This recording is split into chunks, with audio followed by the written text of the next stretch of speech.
सुनिए, दिन और रात का होना आज हम जानेंगे कि कैसे दिन हो जाती है, कैसे रात हो जाती है। कल बताया गया था कि पृथ्वी सूर्य के चारों तरफ दिन वृत्ताकार कक्षा में चक्कर लगाती है। कैसे लगाती है? एंटी क्लॉकवाइज लगाती है।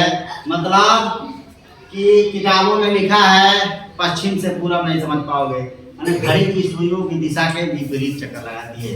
जैसे यहाँ से शुरू करेंगे तो ऐसे जाएगी, ऐसे होते हुए फिर यहाँ आएगी। और सूर्य का पूरा एक चक्कर लगाने में 1 साल का समय लेती है, मतलब 365 दिन का समय लेती है। अब हम जानेंगे कि कैसे दिन हो जाती है, कैसे रात हो जाती है, कब जो है बड़ा दिन होगा, कब छोटा दिन होगा, क्यों ध्रुवों पर 6 महीने दिन और 6 महीने रात होती है। तो ये सबसे पहले इस पर ध्यान दीजिए। ये हमारी पृथ्वी है और हम जानते हैं, पढ़े थे कि पृथ्वी को अगर बीच से काट दें जिसको विषुवत रेखा कहते हैं, ऊपर के गोलार्ध को आधा गोले को उत्तरी गोलार्ध और नीचे के आधा गोले को दक्षिणी गोलार्ध कहते हैं। 23.5 अंश पर ये कर्क रेखा उत्तरी गोलार्ध में और 23.5 अंश पर दक्षिणी गोलार्ध में जो रेखा होती है इसको मकर रेखा कहते हैं। ये कर्क रेखा है, ये मकर रेखा है। और पृथ्वी अपने अक्ष पर 23.5 अंश दिख रहा है ना, 23.5 अंश झुकी हुई है और अपनी धुरी पर भी एंटी क्लॉकवाइज मतलब घड़ी की सुई की दिशा के विपरीत चक्कर लगा रही है। अब इसी से दिन और रात होगा, ये समझेंगे कैसे होगा। मान लीजिए सूरज की किरणें इधर पड़ रही है ना, तो इधर आगे साइड में पड़ रही है, लेकिन जो पीछे का हिस्सा है उस पर धूप पड़ रहा है, अंधेरा है, रात है। जब ये घूमते हुए फिर इधर का हिस्सा इधर आ जाएगा तो ये क्या हो जाएगा, 24 घंटे में अपना एक चक्कर लगाती है ना, और सूर्य का पूरा चक्कर 365 दिन में लगाती है। और अपनी धुरी पर जो घूम रही है वो एक चक्कर 24 घंटे में लगा लेती है। तो 12 घंटा इधर जो है सूरज पड़ता है, फिर धीरे धीरे पृथ्वी घूमकर ऐसे हो जाती है, तो इधर धूप पड़ने लगता है और इधर अंधेरा हो जाता है, तो रात हो जाती है। तो इसीलिए कहते हैं कि 12 घंटे दिन और 12 घंटे रात। ये बात समझ में आई ना? दिन और रात कैसे होता है? ये होता है सूरज के धूप पड़ने से। जब हमारी पृथ्वी, सूरज स्थिर है, पृथ्वी अपने जगह पे घूम रही है। जब पृथ्वी ऐसे है तो इधर धूप पड़ रहा है, इस दूरी पे धूप नहीं पड़ रहा है। जब ये घूम गया 12 घंटे बाद इधर हो गया तो इधर दिन हो गया और इधर रात हो गया, और 24 घंटे में पूरा एक चक्कर लगा लेता है। अब सुनिए, पृथ्वी सूर्य का चक्कर कैसे लगाती है। यह भी एंटी क्लॉकवाइज अपनी धुरी पर भी एंटी क्लॉकवाइज घूम रही है, अपनी धुरी पर भी एंटी क्लॉकवाइज घूम रही है, और सूर्य का चक्कर भी एंटी क्लॉकवाइज लगा रही है, मतलब घड़ी की सुई की दिशा के लिए। अब ध्यान देने की बात यह है कि ये मान लो ये हमारा नॉर्थ पोल है, ये हम पढ़े हैं ना, ये उत्तर होता है, ये दक्षिण होता है, ये पूरब होता है और ये पश्चिम होता है, नॉर्थ साउथ ईस्ट में। तो ये उत्तरी ध्रुव है, ये दक्षिणी ध्रुव है। अब देखिए सूरज थोड़ा इधर टेढ़ा है ना, ये पृथ्वी अपने अक्ष पर झुकी हुई है, तो धूप जो है इस वाले एरिया में तो पड़ रहा है, लेकिन इधर धूप पड़ रहा है तो इस एरिया में धूप नहीं पड़ रहा है, तो यहाँ अंधेरा है। अब पृथ्वी यहाँ से चली, चलते चलते अब देखिए चलते चलते यह स्थिति है, मान लीजिए 23 सितंबर की, 23 सितंबर की स्थिति। सितंबर चलो या मार्च से चलो, मार्च से चलो, मार्च से हम चलते हैं। यहाँ सूरज की धूप इस पर पड़ रही है, लेकिन इस वाले इलाके में नहीं पड़ रही है ना, तो इस वाले इलाके में अंधेरा है, ये दक्षिणी ध्रुव पर यहाँ अंधेरा है। अब जो है पृथ्वी इधर चलना शुरू किया और यहाँ आया, तो धीरे धीरे जब यहाँ आया तो सूरज की धूप इस वाले क्षेत्र में पड़ने लगी, और ये एरिया जो हमारा उत्तरी ध्रुव था उजाला हो गया। 21 मार्च को दिन और रात बराबर था, ठीक है। जब यहाँ हम पहुंचे 21 जून पे, जून में हमारे यहाँ दिन बड़ा होता है हाँ, और भारत उत्तरी गोलार्ध में ही स्थित है। भारत से ही अनुमान लगा लो, भारत जो है उत्तरी गोलार्ध में है, तो हमारे यहाँ जून में गर्मी पड़ती है ना। क्यों पड़ती है? कि जब हमारा सूर्य घूमते घूमते यहाँ आ जाता है तो ऊपरी उत्तरी ध्रुव पर ये पूरा धूप पड़ने लगता है और कर्क रेखा यहाँ पड़ता है। कर्क रेखा पर सीधा लंबवत हो जाती है सूर्य की किरणें और गर्मी ज्यादा पड़ती है। तो 21 जून को योगा दिवस भी मनाया जाता है, याद रखिएगा।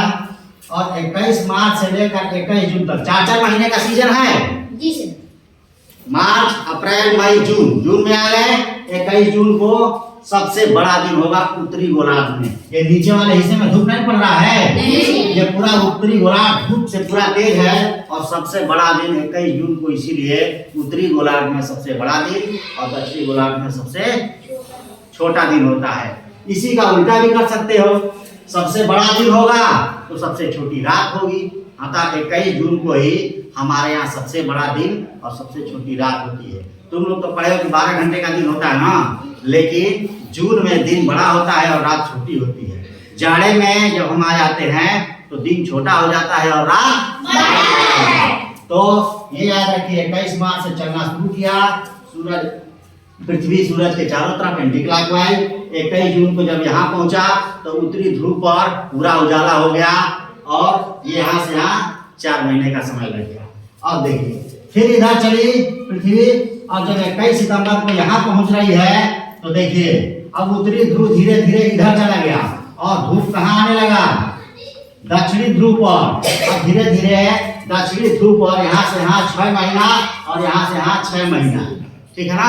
तो 3 महीने का समय लीजिए, 3 महीने का। 3 महीने में सीजन बदल जाता है ना, मौसम 4 होते हैं, 3 चौक को 12 महीना होता है। एक गाना भी है, एक बरस में मौसम 4, उसी से याद रखो 3 महीने का होता है 4 मौसम।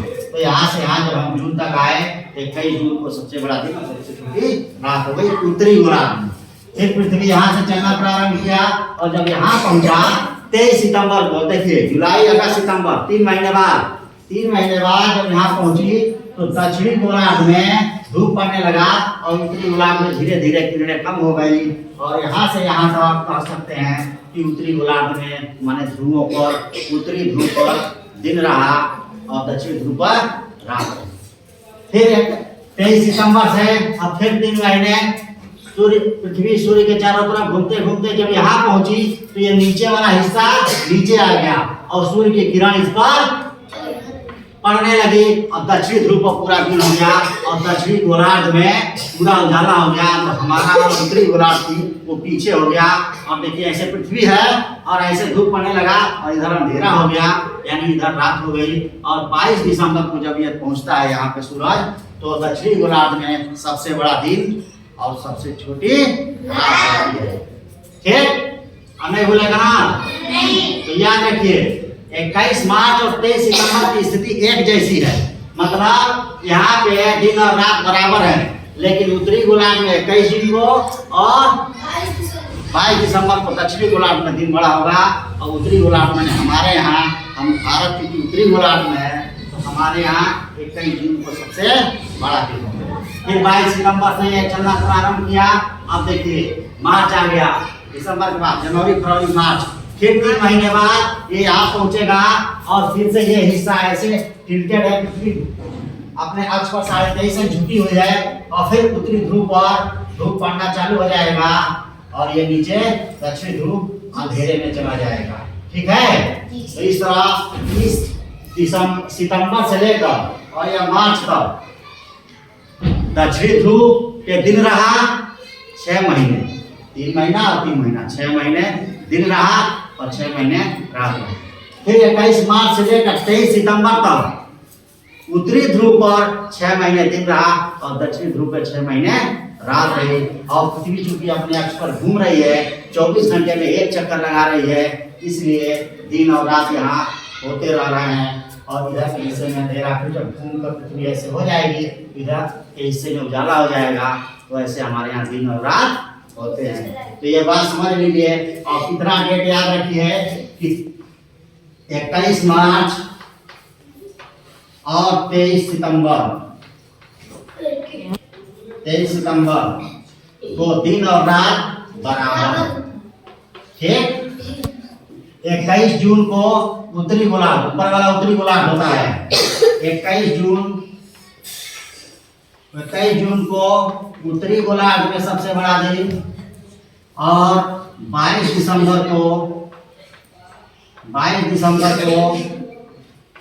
दक्षिणी गोलार्ध में सबसे बड़ा दिन होगा। और जिस दिन सबसे बड़ा दिन होगा उसी दिन सबसे छोटी रात होगी। तो इसलिए अगर पूछ दिया कोई कि 21 जून को या भारत में या उत्तरी गोलार्ध में सबसे छोटी रात किस दिन होगी? 21 जून को होगी। सबसे बड़ी दिन किस दिन होगा? 21 जून को होगा। और दक्षिणी गोलार्ध में सबसे बड़ा दिन 22 दिसंबर को और सबसे छोटी रात 22 दिसंबर को। जब दिन बड़ा होगा तो रात छोटी होगी, जब रात बड़ी होगी तो दिन छोटा होगा, क्योंकि कुल 24 घंटे का ही मिलाकर दिन और रात होता है। ये चीज समझ में आ गई? दिन और रात कैसे होता है, पृथ्वी सूर्य के चारों तरफ कैसे घूम रही है, अपने अक्ष पर कैसे घूम रही है, इतनी चीजें हो गई। अब आगे हम पढ़ेंगे अक्षांश और देशांतर की सहायता से समय की गणना कैसे की जाएगी, इसकी अगली कक्षा में पढ़ेंगे। ठीक है?